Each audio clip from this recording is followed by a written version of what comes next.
Sus, napakadali lang pala gawin nitong ampaw o pa-price. Ang perfect pa ng pagkagawa ko. Dito nga ay magsasaing tayo ng 3 baso lang. Wala kasi akong bahaw. Itong 3 baso na to ay hugasan muna natin, tapos sabawan, tapos saingin. Pagkaluto ay agad na nating ilatag ito dito sa ating bilao para maibilad. Grabing init na papasok pa ako. Ilatag natin to ng maayos. Durugin talaga natin yung walang buo-buo hanggat maaari para maganda yung pagkatuyo niya. Kung napapansin nyo, maganda talaga yung pagkasaing ko. Hindi malabsa, hindi rin ganun katigas. Kasi kapag ka malabsa, mahirap siyang ilatag or ikalat. Magbuo-buo talaga siya. At pag natuyo yun, buo-buo din. Binilad ko pala to sa loob ng 2 araw para tuyong-tuyo talaga siya. At maya-maya ko rin siya binabaliktad or hinahalukay ba para maiwasan yung pagbuo-buo. Madurog ko kaagad bago pa man ito tumigas. Ayan, tuyong-tuyo na nga at magprito na nga tayo. Sa pagpiprito naman dapat ay mainit na mainit yung mantika para pagkalagay mo magpop agad siya puputok. Mas maganda din kasi ganun para maiwasan din yung masyadong masipsip yung mantika sa ating pop rice. Sa pagpiprito naman, ayan, gumamit tayo ng strainer para hindi tayo mahirapan sa kalisod ba. Galaw-galawin lang yung strainer at antayin na lulutang na yung mga rice at mag golden brown. Ibig sabihin pwede na yun. Hindi rin kasi pwede na steady lang kasi masusunog yung ilalim tapos yung ibabaw hindi pa luto. At ito na nga na prito na hindi na namin niluto lahat, nagtira pa kami para sa susunod. Pwede din kasi natin yun i-stock. Ngayon ay gagawa na tayo ng arnibal. Pagsama-samahin lang natin ng 1 kutsarang kalamansi juice, 2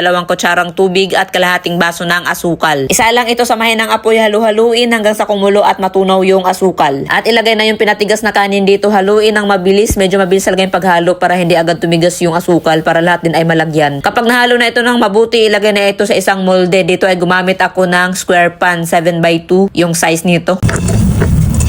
Ayan, i-mold natin ng maigi para yung mga gilid-gilid ay malagyan at medyo bilisan din yung kilos para hindi ka maabutan sa pagtigas nito. At para sumiksik pa talaga ito at maganda yung forma niya, gumamit ako dito ng tumbler. Malinis naman to, may laman itong tubig, tas pinukpok ko dyan para magsiksik talaga sila ba. Tapos ang gilid-gilid, hindi naman na maabot ng tumbler, ginamitan ko na ng scraper para makompress ko talaga ito.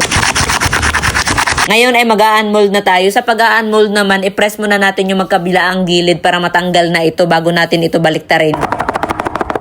Oh, diba, napakadali na lang i-unmold. At tingnan nyo naman yan kung gaano kaganda yung pagkahulma. Parang semento talaga, oh. Ang ganda talaga ng pagkagawa ko. Oh, nakaka-proud talaga si self. Dahil first time ko itong ginawa. Tapos perfect ka agad. Sangko po, diba? Charot.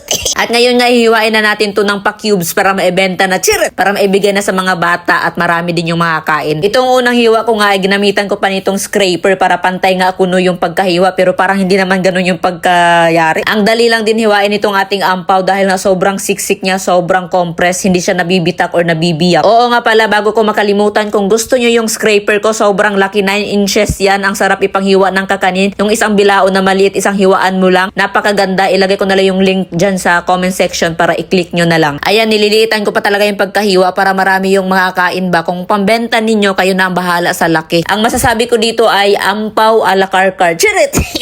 Sa karkar ba talaga yung masarap na ampaw? Tapos bumili din ako nitong ampaw na bilog na may iba't ibang kulay. Tagli 5 piso lang ito para maipakita ko sa inyo na pwede nyo tong lagyan ng kulay, ng iba't ibang kulay na gusto ninyo. Masarap din talaga pang snacks itong ampaw, no? Pero mas maganda tayo na lang ang gumawa para alam natin na malinis. Kasi may na mga nakikita ako sa palengke. Basta ganun.